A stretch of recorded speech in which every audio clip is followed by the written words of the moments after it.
Well-being isn't a buzzword that's used in psychiatry. It means something.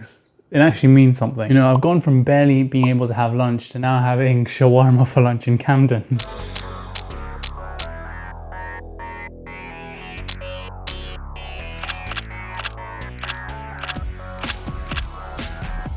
Let's talk about why people are leaving. Tens of thousands of junior doctors in England have begun a 3-day strike over pay and working conditions. I'm going to try and break this one down because, to be honest, I'm bitter about this one the most. Okay, so the following courses are mandatory. You have to do them. BSS, Basic Surgical Skills, ALS, ATLS, CCRIS, MRCS Part A, MRCS Part B, GMC fees, medical indemnity, union BMA fees, the surgical portfolio where everything's recorded, logged, and how you get assessed on your training. So far, none of these actually teach you how to be a good surgeon. Those courses are entirely separate, and that depends on what you want to do. So if you're going to be an orthopedic surgeon, you want to learn about fracture fixation, there's a cost for that. You want to learn laparoscopic skills because you want to be a general surgeon, there's a cost for that.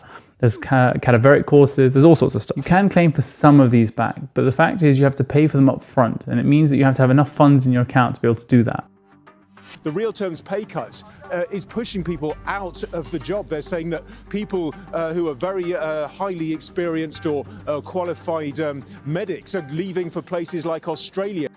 I've been in a position where I've been unable to afford them, and thanks to inflation, my pay has declined 26% over the last 15 years. The classic NHS thing when it comes to well-being is we'll force people to attend a mandatory lecture on well-being of how they need to take responsibility and look after themselves. If you don't turn up to this, you get reported to the higher-ups. Staff across the NHS now 3 times more likely to quit due to work-life balance than they were a decade ago. And time off work due to stress, anxiety or depression. That is a 56% increase since 2015. The next thing is the training demands. The UK training program is really long, and it doesn't really need to be that long. There's a huge amount of service provision where you spend more time being on call than actually learning how to operate and how to be a good surgeon. Not only that, but you end up rotating every few months. Geographically speaking, that means you either have to choose between commuting to your place of work or uprooting your entire life and moving somewhere else. And that takes a big hit on your personal life. Not only that, but the working conditions are very, very poor.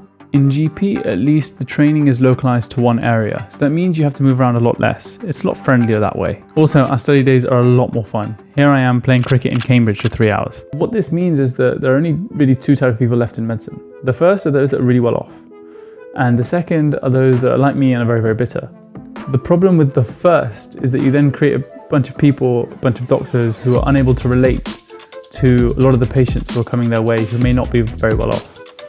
And in fact, there's good evidence for this. If that's the kind of person and the patient can't relate to that doctor, they're less likely to listen to their advice. Essentially, you create a place where all these hardworking intellectual individuals who dedicate years of their lives to climb this ladder, when you're unable to deliver a quality healthcare service because the resources are so stretched, everything's so underfunded, and just morale is low. You have to bear in mind, doctors aren't typically money driven in the UK, but it gets to a certain point where the amount of work you've put in to get to that point and the fact that you're still not earning enough, it becomes a very bitter pill to swallow. Royal colleges really ought to do a better job of championing the profession. If you like this video, you might want to see what I did on my first ever night shift in psychiatry. Click here.